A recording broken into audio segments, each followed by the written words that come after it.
But as I said, I'm going to talk about Barfield. I understand you had a lecture on just a few weeks ago, and the connections between Tolkien, Barfield, and Neoplatonism, how metaphysics molded Middle Earth, I say, and also how Middle Earth shaped the most postmodern world.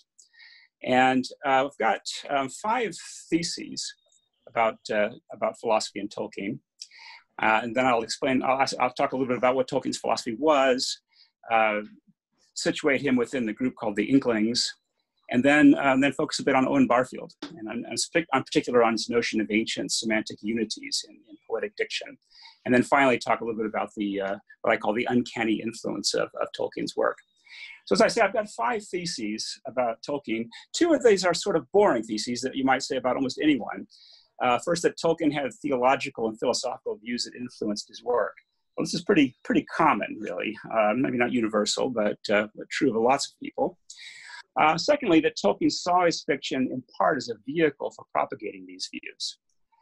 That's not quite so universal, but fairly common as well. But thirdly, the next 3 theses I think are quite unique.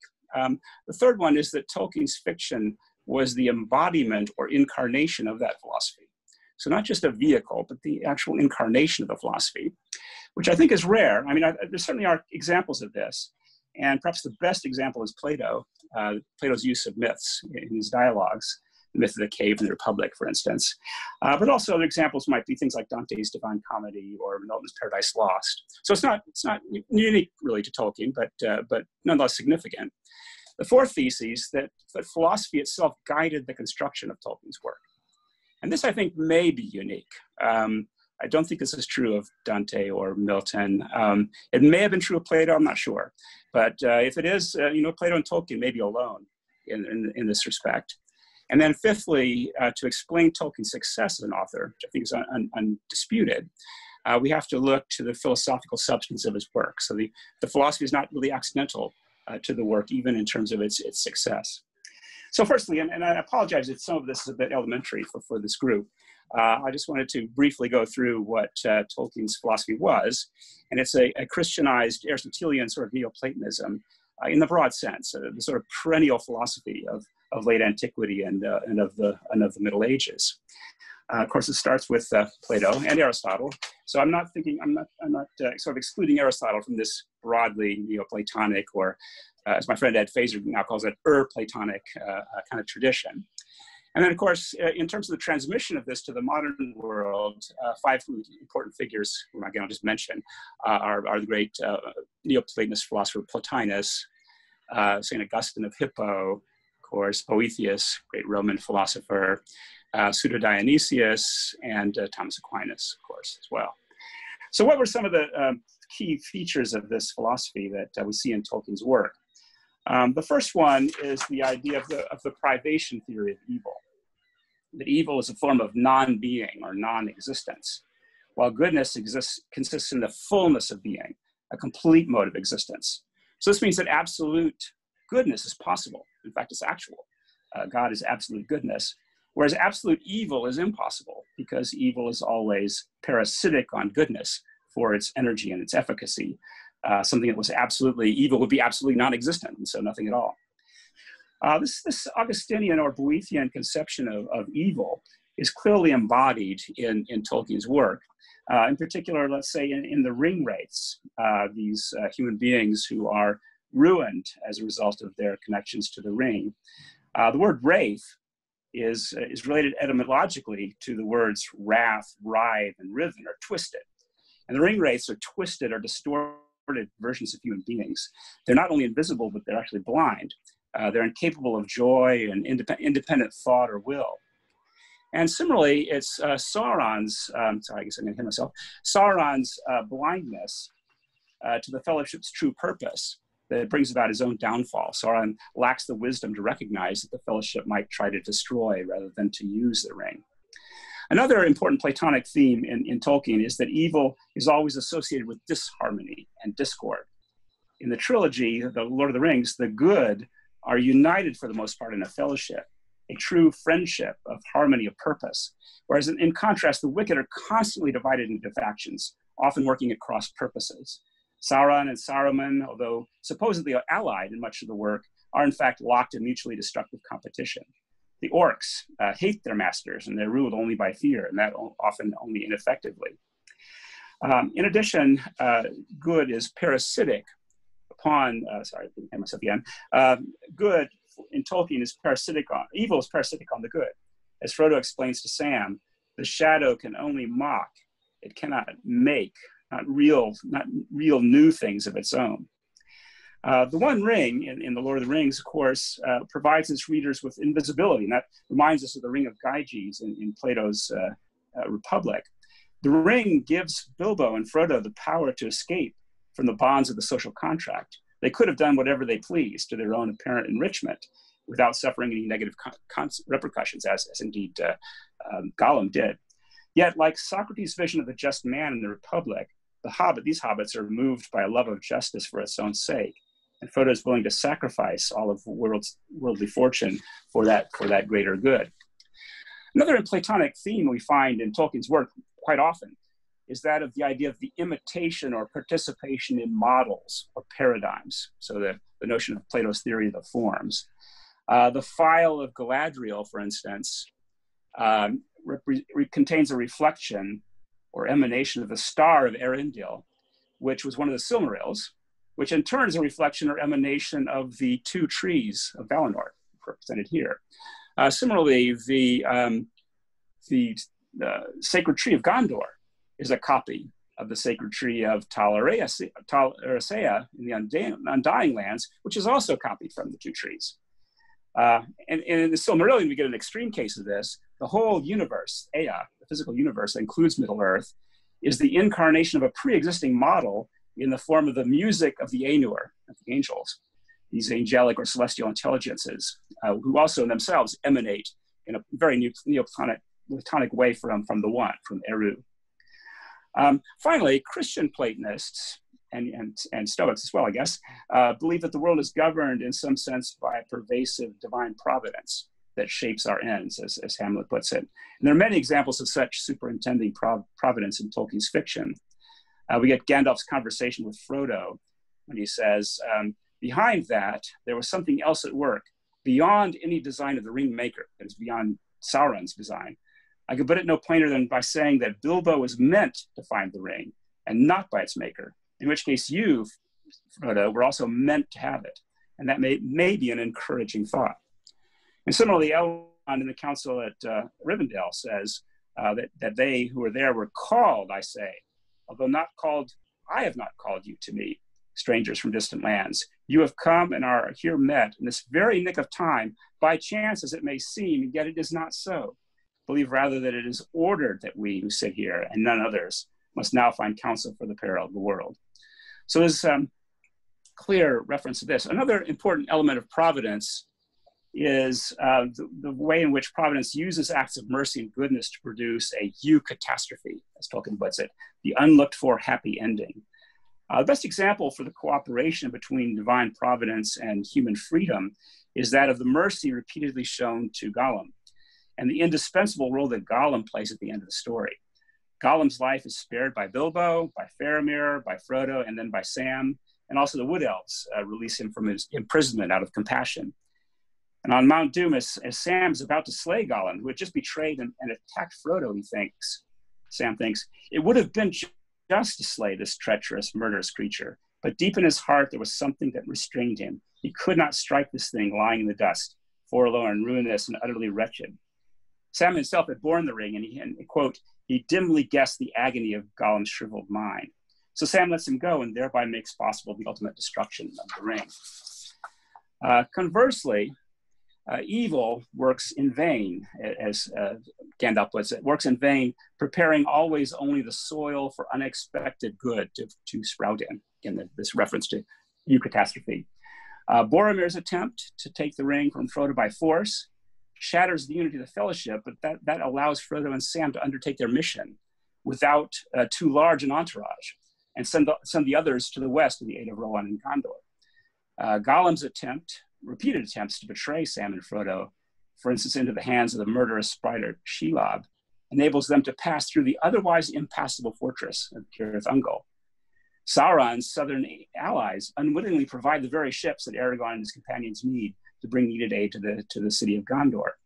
The massive mustering of Sauron's army for an attack on the armies of the West provides Frodo and Sam the opportunity of passing unnoticed through the emptied crossroads of Mordor. And Gollum's unconquerable lust for the ring leads him to bite off Frodo's ring finger, and that leads, of course, to the destruction of the ring. Now, this commitment to Neoplatonism of this kind, this Christian Neoplatonism, was shared, of course, by Tolkien's inner circle in Oxford, who were called the Inklings. Most famously, of course, C.S. Lewis, the great scholar of English literature and apologist for Christianity and author of science fiction and children's literature. Charles Williams, a charismatic metaphysical poet and novelist. Theologian Austin Farrer, I think is much underrated myself. Dom B. Griffiths, the Benedictine monk and philosopher. Dorothy L. Sayers, the mystery writer and playwright. And then last but not least, for my purposes, Owen Barfield, the unique and eccentric philosopher and linguist. So the Inklings were united in a common quest, whose aim was nothing short of the destruction of the scientific materialism that dominated educated thinking in the mid-20th century. At that time, this must have seemed a mad, quixotic adventure. But in retrospect, it's quite remarkable how successful they were, especially Tolkien and Lewis, who are among the most widely read and most influential authors of serious fiction, and in Lewis's case, of philosophical argumentation. Tolkien clearly saw his own fiction as an essential part of the enterprise, as a vehicle for the propagation of this Christianized Neoplatonism that I mentioned. So this is my second thesis. However, we must be careful not to misunderstand what this means in Tolkien's case. I don't think there's any sense in which Tolkien prostituted his talent for the sake of propaganda. He didn't treat his art as a mere means to an external end. There's no perverting or twisting of the story. So for instance, Gandalf never interrupts a story to deliver a didactic lecture on the principles of Neoplatonism, in sharp contrast to the penchant of someone like Ayn Rand, for instance. In what sense then was Tolkien's fiction a vehicle for his philosophy? To understand this, we have to move to my third thesis, that Tolkien's fiction was the embodiment of his philosophy, that Tolkien used a kind of alchemy to transmute his philosophy into story in such a way that the two are inseparable even in principle. That's why Tolkien's fiction can simultaneously be a vehicle for propagating his philosophy and yet not be in any way using that story to subserve an external end. There's no distinction between the story and the philosophy. The philosophical and theological ideas are fully sublimated into the story. The reader learns the philosophical principles simply by reading and enjoying the story as story. And it's been noted, I guess, that the books are clearly profoundly religious, and yet there's almost no explicit religiosity, at least in The Lord of the Rings. Now, no one, I think, has done this more effectively than Tolkien, except perhaps Plato himself. Both Plato and Tolkien understood the unique power of myth as a vehicle of philosophy. I like to think of C.S. Lewis and Tolkien, at least in some respects, as a kind of tag team, together providing us with the equivalent of one of Plato's dialogues, Lewis applying the dialectic, the explicit argumentation, and Tolkien the myth. And together they're more effective than either would have been individually.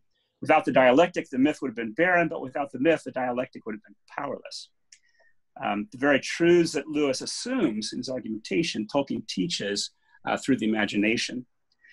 Now, 20th century philosophy, by and large, has exaggerated the importance of logic, and I say this as a logician myself. And on this point, I think at least Heidegger was right, that it's through the poet that we encounter reality itself. The usefulness of logic depends on the fact that we have some access to true premises. Without true premises, logic is condemned to the law of GIGO, garbage in, garbage out. So how do we discover truth? Where do we gain access to the reliable intuitions of truth that analytic philosophy so often takes for granted? It's largely through poetry and myth, I think, that these things are conveyed to us. Lewis and Tolkien, before Lewis became a Christian, actually had a debate about this. Lewis thought that myths are lies and therefore worthless, even though breathed through silver. So they're aesthetically valuable, but they're not philosophically of any value. Whereas Tolkien said, no, myths are not lies. They're the best ways of conveying truths that are otherwise inexpressible. The myths we create contain a fragment of the true light. And that brings us to my fourth thesis, that Tolkien had a philosophical theory that guided him in the translation of philosophy into myth. And this was Barfield's theory of the ancient semantic unities. Tolkien, in the late 1920s, in a conversation with Lewis, had just read Barfield's book, Poetic Diction. And he told Lewis that this changed his entire outlook. But what is this ancient semantic unity that so affected Tolkien? Barfield gives the example of the word spirit, which in many languages, Greek, Latin, Hebrew, and other languages, means simultaneously wind, breath, and the immaterial component of the human personality, and also a supernatural person or agency. So it's all four of those. Now, Barfield attacks what he called the naturalistic theory of meaning, which hypothesizes that such words originally designated only an observable physical phenomenon like the wind, and later were adapted as metaphors to take on an additional non-natural meaning. Barfield points out that the philological evidence points in the opposite direction. As we look farther into the past, we find the meanings of words become more and more multiple and variegated. So according to Barfield, the naturalist asks us to believe that as we move backward in time, language becomes more and more metaphor-laden until we reach finally a hypothetical stage in the remote past where there's no metaphor whatsoever. And that's, he argues, this is implausible. Now, Barfield argues that we err in thinking that the meanings of these words in ancient languages were multi-layered. He contends this error, which he calls logomorphism, comes from reading back into the ancient mind distinctions that are in fact the products of a distinctively modern modes of thought.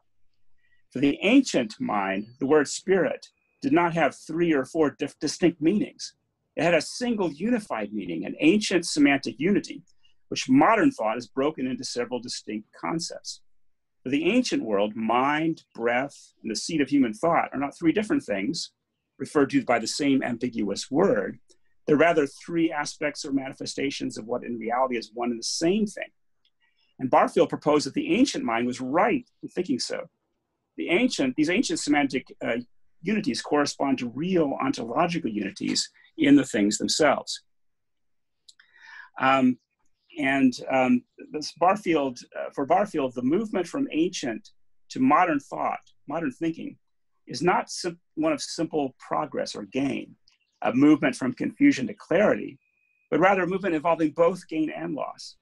The modern mind is capable of more fine-grained distinctions, which is partly responsible for our greater capacity for scientific and technical power over nature and over each other.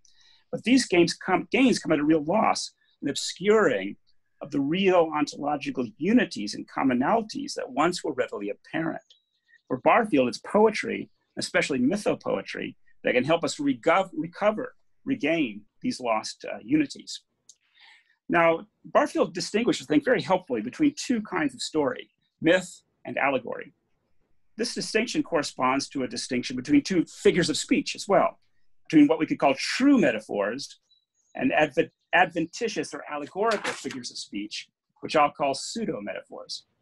In true metaphors, the figure of speech does not say 2 separate things, one literally false and the other, quote, figuratively true. Instead, a true metaphor merely brings back to the surface a latent meaning that was present in the words from the beginning. A true metaphor helps us to recover an ancient semantic unity that modern sophistication has lost. It enables us to perceive a real sameness despite a superficial difference. A pseudo-metaphor, in contrast, expresses information about one thing under the guise of thinking about another. To understand the pseudo-metaphor as an understanding an allegory, one must work out the code and decipher the statement in order to discover its hidden meaning. Pseudo-metaphors are untrue and adventitious. They do not, quote, follow the footsteps of nature, as Barfield puts it. And the implicit comparison always breaks down at one point or another.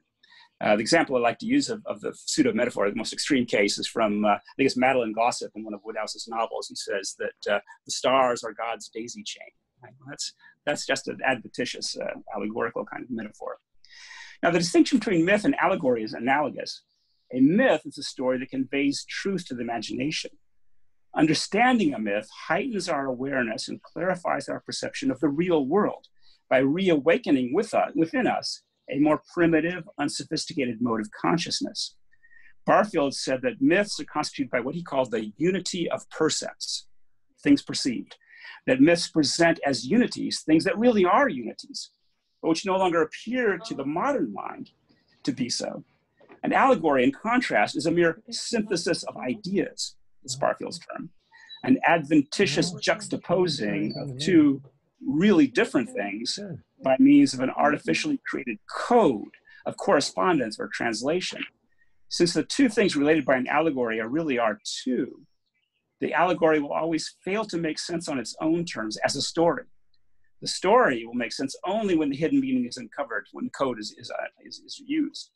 In contrast, a myth depicts what Tolkien called a sub-created world, a fictional reality with a coherent internal logic, which is in fact the logic of the real world. Thus, a myth always makes perfect sense in its own terms and requires no decrypting.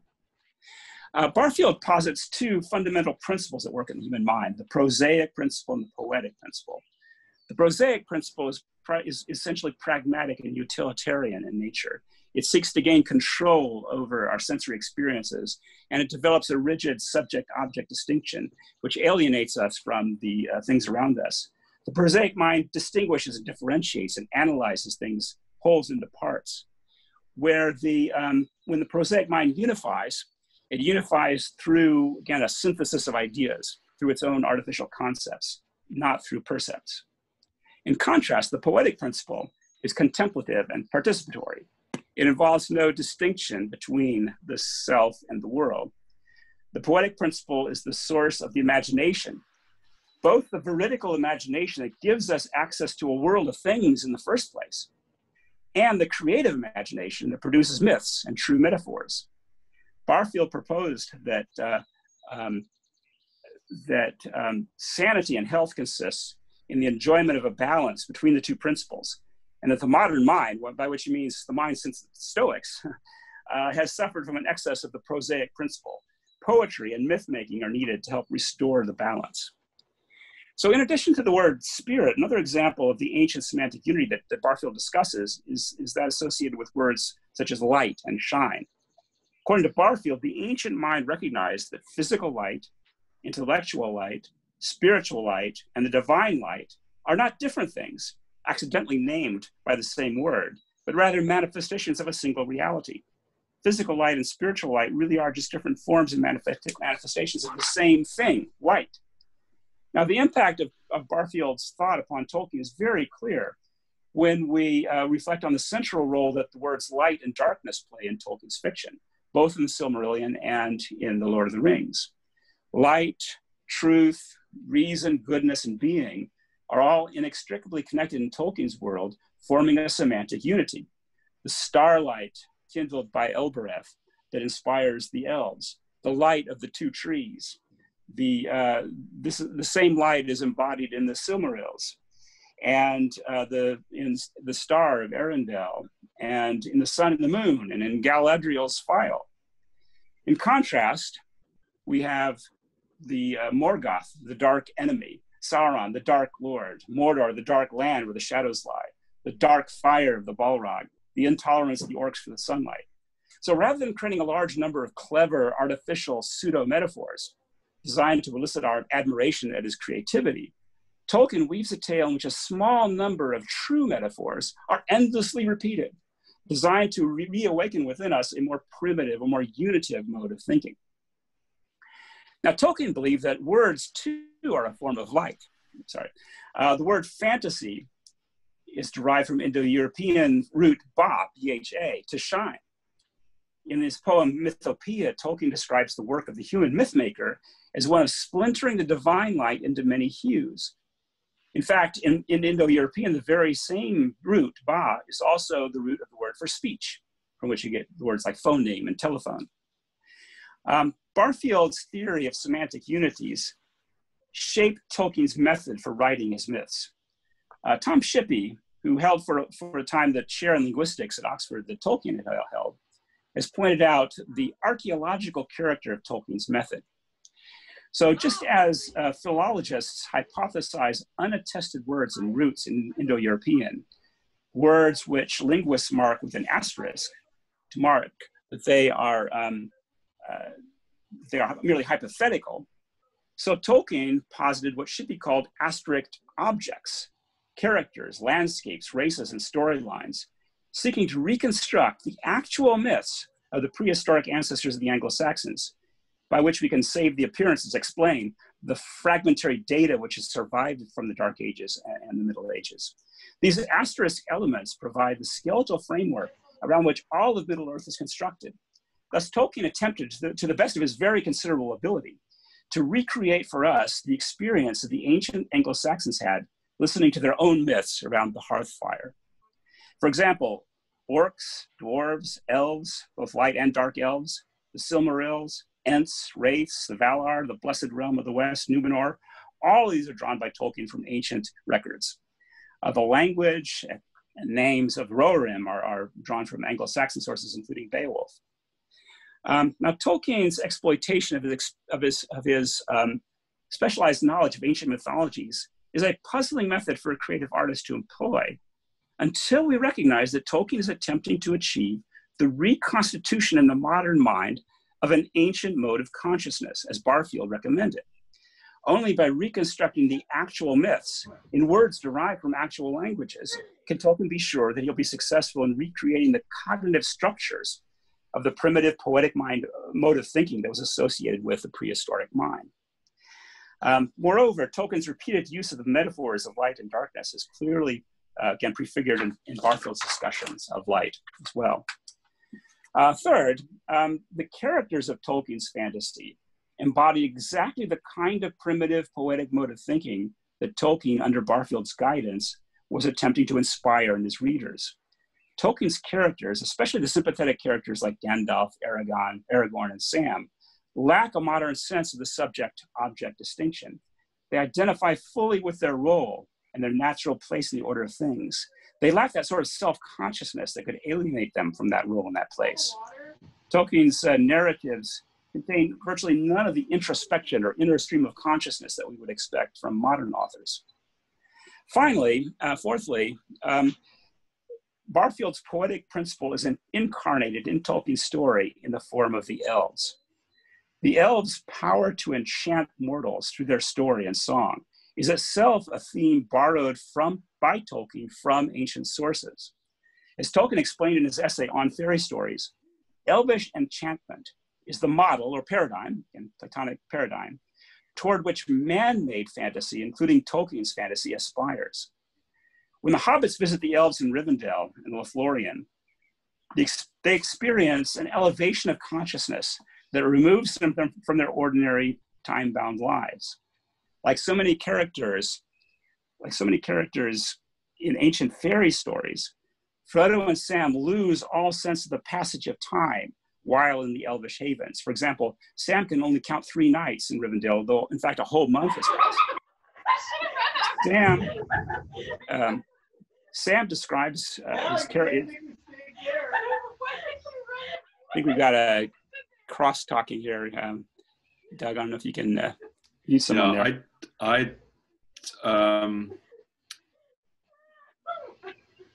This is a gun, you know. Apologies. Yeah. That's all right. I'll keep plugging ahead and yeah. I just see if I can spot it.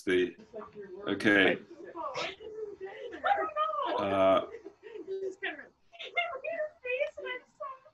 Sorry. Maybe I could switch over as well and see if there's anything. Well, kind of hate to do that because I'm not sure I can get back quick enough. Yeah. I just say carry on. I'll just carry on if you don't mind. Yeah. Please do. So Tolkien believed, again, in imitation of his ancient sources, that to be effective, fantasy must represent itself within the story. The depiction of elvish enchantment through poetry and song is itself an essential means to effecting something like enchantment in the modern reader. As we read about Frodo and Sam's experiences with the elves, we find ourselves imitating their experiences under the influence of Tolkien's magic. Thus, Tolkien's philosophy is not only transmuted into story, but the transmutation is itself effected by means of philosophy. It's important to bear in mind here that the philosophy that's transmuted and the philosophy that's doing the transmuting are one and the same. Barfield's theory about the power of poetry and of ancient semantic unities is itself thoroughly grounded in Platonic and Neoplatonic sources. And it's precisely because Barfield believed in Platonic forms or ideas that he concluded that metaphor could reconnect us to those transcendent unities.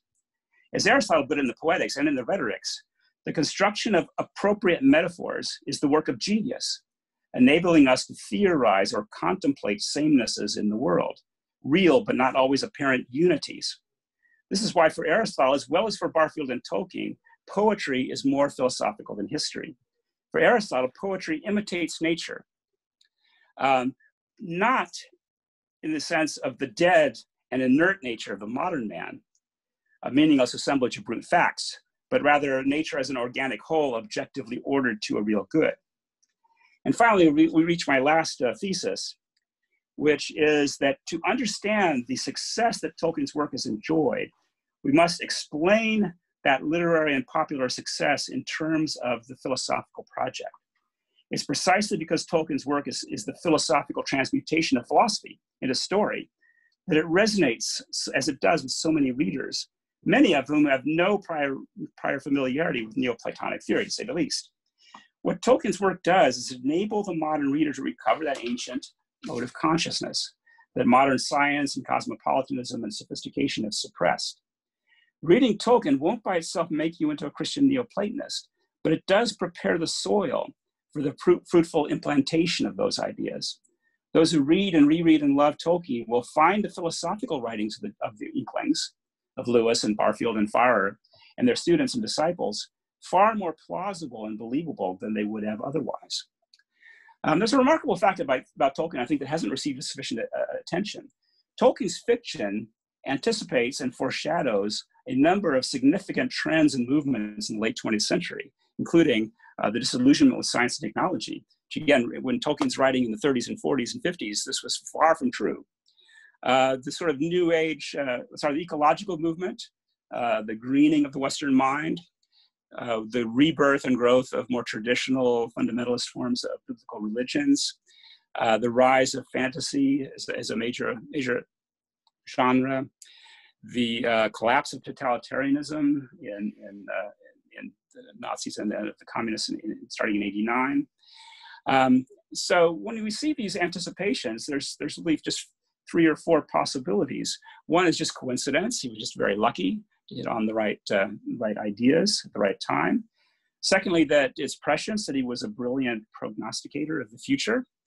And thirdly, that there's some kind of causation going on here, that somehow Tolkien's work contributed to these very things. And I think to rely exclusively on 1 and 2 would strain credulity. Nobody's that lucky or that smart. No one in the 30s or 40s could have predicted any one of those trends, much less all of them. So I believe, as crazy as it sounds, we must rely at least to some extent on the third factor. That is, that Tolkien's work has actually caused some of the phenomena, or at least contributed to causing some of the phenomena that we see. And there's some circumstantial evidence for this as well. Oops, sorry. For instance, Lord of the Rings was a favorite book of the LSD guru Timothy Leary, and became a vital part of the hippie culture, much to Tolkien's dismay. A Tolkien-inspired environmental group, the Environmental Liberation Fund, or ELF, actually burned down a house in Bloomington, Indiana in 2000. And of course, if you go to Barnes & Noble or Amazon and peruse books in science and fantasy, and you will find hardly a single book that doesn't bear the mark of Tolkien's influence. And that's true of some of the most successful ones, including the Star Wars films or Ursula Le Guin. When Tolkien was writing in the mid-20th century, scientific materialism was enjoying its heyday.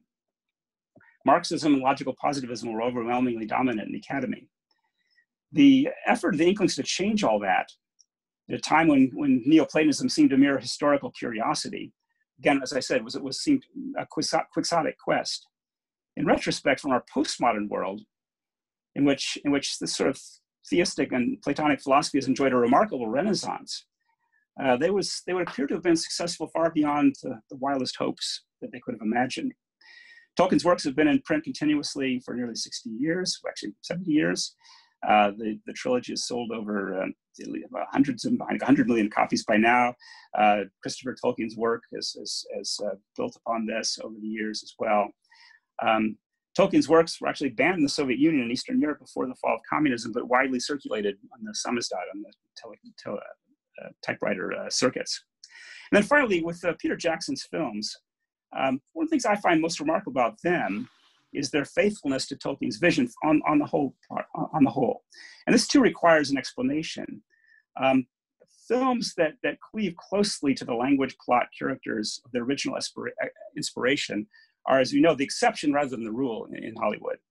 And there's nothing in Jackson's earlier films that indicated any special sympathy with Tolkien's philosophy or literary ideals. So the best explanation, I think, for Jackson's inability to deviate too far from Tolkien's world is, again, enchantment. Jackson has simply taken under Tolkien's spell. Jackson's films, thanks to their transcription of Tolkien's ideas to cinema, will, I think, yield another exponential increase in the breadth and depth of the Tolkien's influence. And then just to conclude, I have to say that although I'm myself a Neoplatonist, I'm beginning to find a little bit of this influence alarming. The law of unintended consequences holds universally in all things, and Tolkien's influence has already in his own lifetime took directions that he himself disapproved of. He couldn't stand, as I said, his hippie fans. And I'm sure he'd be uncomfortable with some of the neo-pagan spirituality that's picked up on this as well. But nonetheless, I think Christian Platonism, having vanquished, let's say, the materialist foe, at least to a large extent, it may be this rise of paganism that will be the next great challenge. All right, I will quit there. And thank you for your attention.